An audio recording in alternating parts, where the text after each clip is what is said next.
tissue massage with the haircut.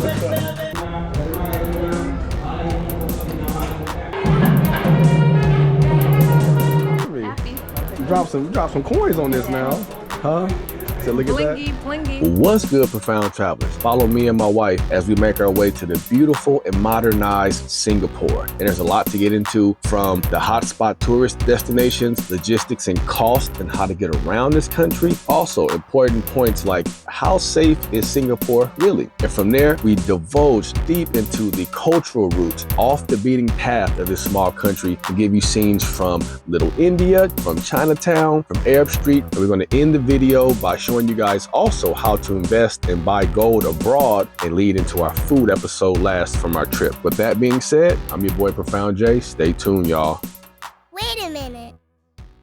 All right, you guys, let's get right to it. I don't want to start off dialoguing too much like I do in my previous videos because I was in Singapore for an entire week and the country is small, so a lot was done. So I want to get right into the scenes. We stayed at the Lavender Hotel. It was about 80 bucks a night and it's right there at the Lavender station. Very convenient. Most hotels are somewhere in that $50 to $100 range. The high-end hotels are $200 to $300 a night. Every underground train stop in Singapore has a clean bathroom, a food court, a 7-Eleven, and you just put your debit card, credit card, Samsung Pay, Apple Pay, or train card on the little machine, and it lets you in. And I thought it was going to be expensive. No, it costs only 7 cents to go from one stop to the next, depending on how many stops you take. But it can be well under $1 just ride the train all day. So it is expensive here, but if you live here, you don't need a car. The country is small. The only time you need a car, I heard, is when you're drunk.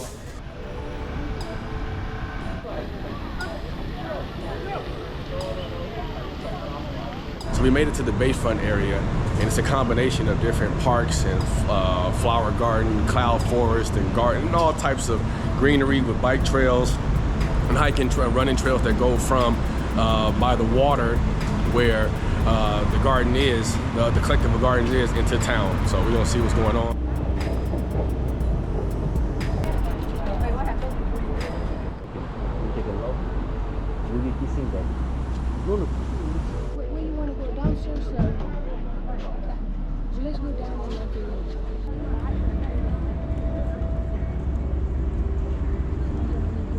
Telling you, garden by the sea, it's a must-see. You can go there any time of day and night, basically. It's kind of crowded during the weekends. The weekdays are probably the best time. Just take the train, bike, hike, or walk. But up next, on our way to Sentosa Island, going to ride the cable car. Thank you to Miss Asha from London, who was showing us our way up to the cable cars. 20-minute hike upward to get the full view. It's hot out here, it's about to rain. Cable car time. It costs about 35 Singaporean dollars. I'm sorry, no kid in the way. That comes up to be about $26, $27 US for a round trip. You can bundle it with Universal Studios, other tours, things of that nature. Or we just doing a round trip so we can see the island and the city and then go to the beach and come back. All right, just before it rains. Oh my God. This is beautiful. It's We're on scary. the cable car, like you can see the whole island. And they go non-stop. You only can purchase round trip. 35 Singaporean dollars, 27 US. They give you a map, which is a fan, because it gets hot up in here. But we're chilling. It's probably about a 10-minute ride, 2 or 3 different stops, I believe. Yep. We're chilling. Oh, I'll do the balance of the weight. That area will be water bomb.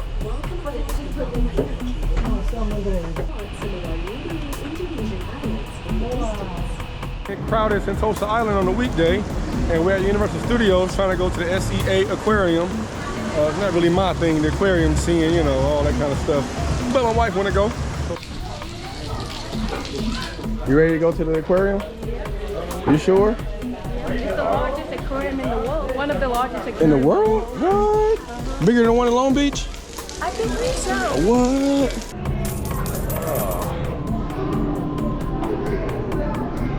So this is supposed to be one of the largest aquariums in the world, over 100,000 marine life animals. There's so many different types of huge stingrays, dolphins, sharks, various types of jellyfish, and so on. It's just kind of endless, to be honest with you. Well, the Singapore Aquarium was actually nice. It's supposed to be one of the biggest in the world. And there's a lot of huge stingrays, in which I've seen those in like Central America, but they're really tiny. These are humongous. No wonder why stingray is commonly eaten here. And it was about 40 bucks Singaporean dollars, so like 30 US. It was well worth it, to be honest with you. You could probably spend like the whole day here. In the water, man, try to cool off some. It's hot.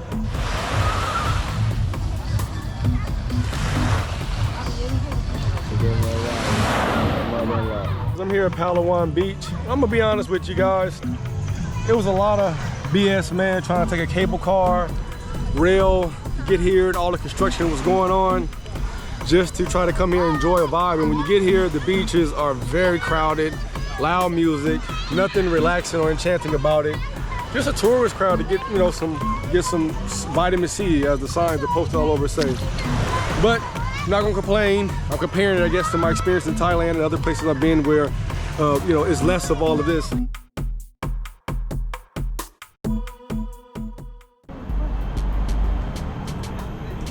You gotta take a couple trains from Lavender to get inland to the Botanical Garden. It's a lot of walking. It's like going through an airport terminal, but we're here. It's only about 15 cents there and back, so can't beat that. And it's a beautiful day. It's nice and warm. It's quiet. The tourist crowd has gone away mostly because it's a Monday. This is one of the few places, by comparison to what you have to pay for, that's actually free. I get lost because there's plenty of entry points. We can see the streets from here, so.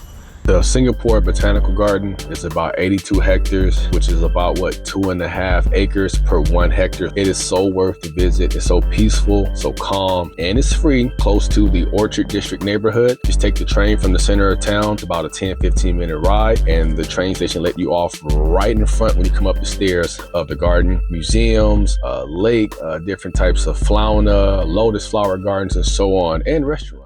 What's interesting is this is one of the cleanest Chinatowns I've ever been to of all around the world. Chinatown Street Market, y'all see it's bustling. Wow, baby. Yeah. Decorations, a lot of restaurants, a lot of hot pot places. And the train station is right when you let up out into like the central market. So you go right from the train station, right into the market, and you can get it cracking, get it going, and continue on. The convenience, accessibility of the city is something nice. This is the Buddha Relic Temple. It just closed, and it's so big and red and immaculate. I want to go in here. Man, it's crowded over here at the fruit stand. It's like people upon people, man. Y'all see that? $4 a box, must be 20, 30 bucks, and 99 ranch and H-Mart and all that back home. You see that? A mini pineapple. A mini pineapple. Wow. Well, y'all know I'm not ever eating durian fruit again after trying it once. Got those sweet mangoes on the street. Mini pineapple. They got the muskrat grapes going. They already been washed. At home, H-Mart 99 ranch, these are 20, 30, 40 bucks sometimes. $4 a box here. Taste like regular grapes. They just jumbo. Still great. After eating fried food and greasy food all week while being here in other countries.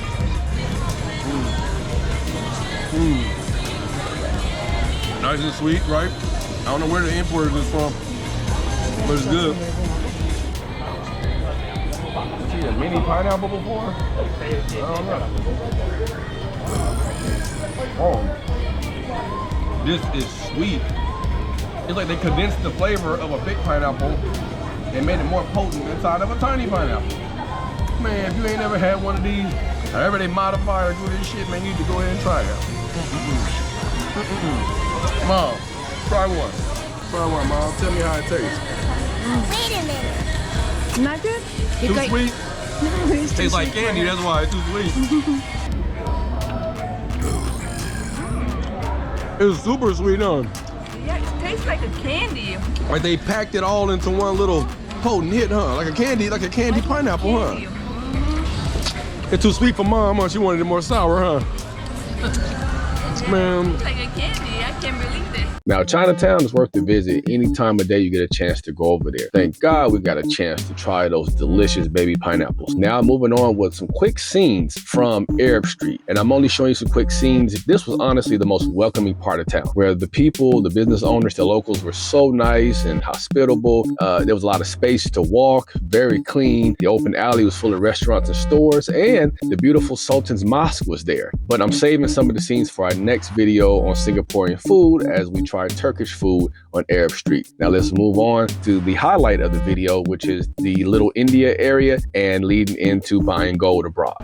So which temple are we going to? No, say which temple? Okay, I don't know if I'm saying this right. Veera Mahakali Man. That's the mandir that we're going to down the street here in Little India. Turn around, baby. Give me a 360. Yeah. Headed to the temple.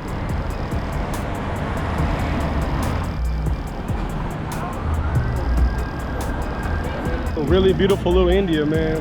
This is like so nice. The decorations for Diwali and the different mandirs and temples that are here is so nice and vibrant. I'm about to get me a Singaporean haircut.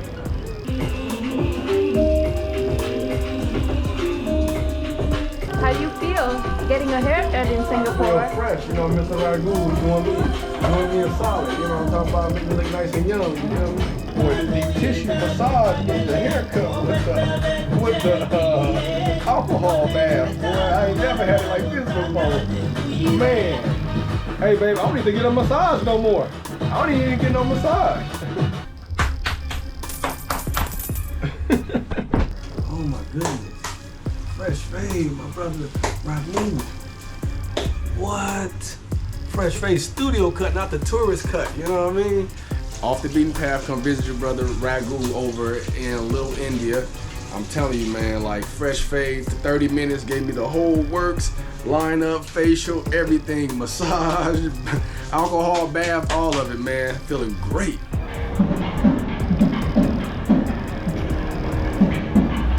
Okay, we at the feet. Make sure you're respectful. You wash your feet before you walk into the temple, y'all.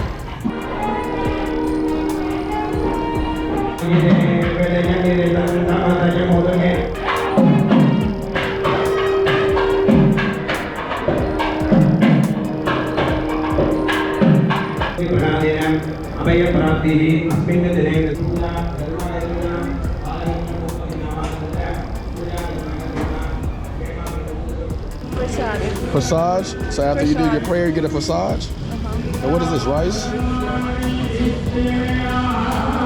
You get some rice. Oh wow! Eat it with your hand. I want some. This. You get your rice. They expect you to sit down and eat. Your mom over here eating with her hands. This is such an authentic cultural experience at nighttime for dinner. Is it good, real quick? Tell me something. It has some peanuts. I think it's the rice. How about the experience? It tastes like ghee or something, butter. We're here at the S.E.A temple that has 20 letters in the name I can't pronounce. Neither can my wife or mother-in-law. But you walk in, they have ceremony, prayer, thanks to the deities, and they provide you, what's this called again? No. Okay, they provide rice, and then you're supposed to come and sit down and eat on the floor. Prasad is what it's called, and we chilling. Check the subtitles, y'all. Y'all, I got too crowded on a Saturday night in the temple, man. And being here in Malaysia and Singapore, I've never experienced such like rich, religious, Hindu, Indian culture up close and personal. And I'm sorry I don't have enough information to give you guys about these customs, even though my wife and mother-in-law is Hindu, but this is more customs, I guess, of the Hindu Tamil people, the South Indian people. My family is right here from Nepal, so that could be part of it. Also, that some of the customs are different, even though they're familiar with some of the things I put in the subtitles for you guys. But this is something I'm trying to give you guys, the real Singapore, the multi-layers of it. Go for it. Yeah. Yeah, made it to Mustafa Square. Big old bustling mall with all types of Indian, you know, Chinese, Asian, everything, you know what I mean? A bunch of vegetarian restaurants lined up. Even though Mustafa Square got flea market vibes, it's expensive in here. It's super densely populated and crowded too. As densely crowded as it is in here in Mustafa Square, there's everything in here and more. Like more than like a Walmart or a super Walmart or Target would back at home. Because again, they have all the cultural stuff. They have clothing, they have fresh fabrics, they have decorative stuff, they have real gold, they have fake gold. There's a little bit of everything here. And you can bargain.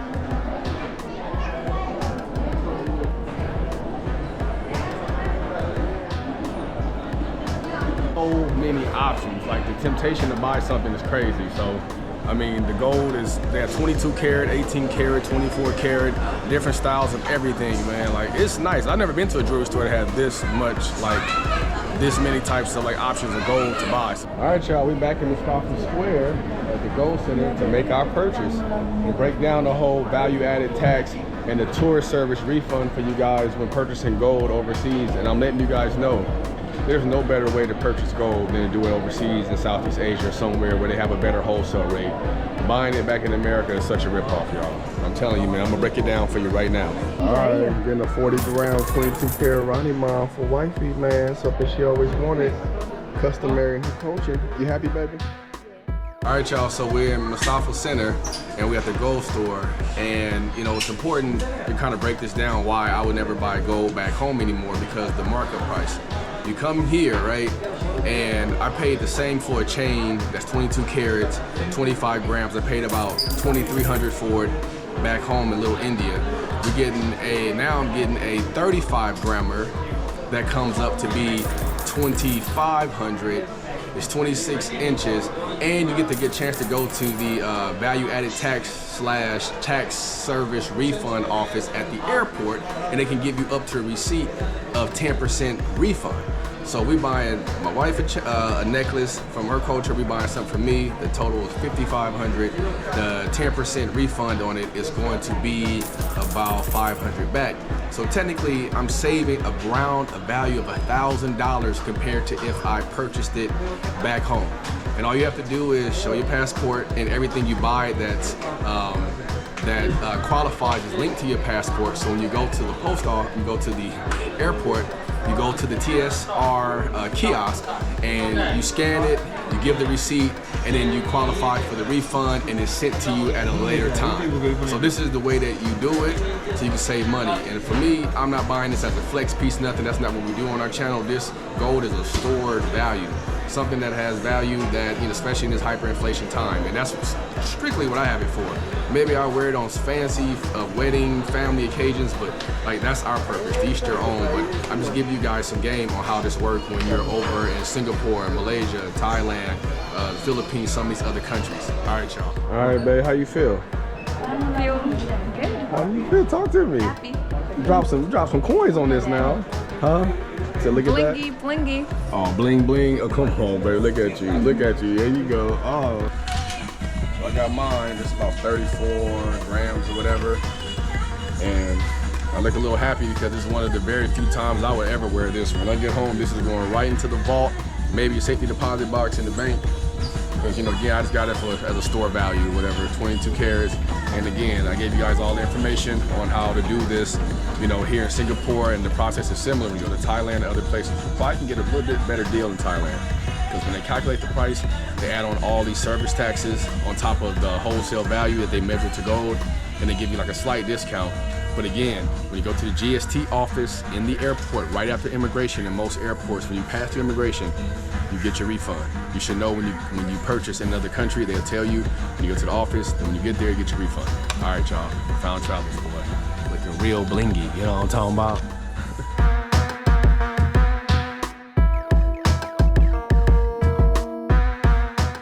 Singapore was established in 1965 as a nation. Around 70% of its population is Chinese origin descendant. The rest is like Malaysian, South Indian, Tamil, with Western populations and other nearby Indonesian ethnic groups. Medical tourism is becoming a big thing here as the government is becoming even more stable in trying to appeal to that type of industry to nearby nations. Import and exports, about 90% of such come from outside of Singapore due to it being a small nation, especially seafood from nearby Vietnam, Indonesia, and so on. Many of the locals say there are no natural disasters here because the nation is very small. It's kind of a waterfront nation, and most of the earthquakes on Earth actually occur around the Ring of Fire. Around 90% of such occur around the Ring of Fire in the Pacific that tends to border a lot of the Polynesian and especially the Indonesian islands and the Philippines and so on. The government appears to be stable based on what a lot of taxi drivers and locals have told me, to the point where government regulations for banking are very strict, which appeals to a lot of the more ethical practicing banks wanting to do business here, opposed to others that may not. When you hear use public transportation, use Grab a few times if you can to go places, because the taxi drivers here, they make it known like it's our job to make sure tourists know enough about getting around the history here, and they will have such a wealth of information. Every taxi driver that picked us up using the Grab app was super key. Mr. Cho, Mr. Pita, like several people. It was amazing to learn so much about Singapore through that route as well. Society here, you know, people kind of just in this semi-robotic, in their own world kind of phase to some degree. But then you have like a lot of nice, friendly, helpful people when they see tourists like myself lost that will jump in and help you and be accommodating.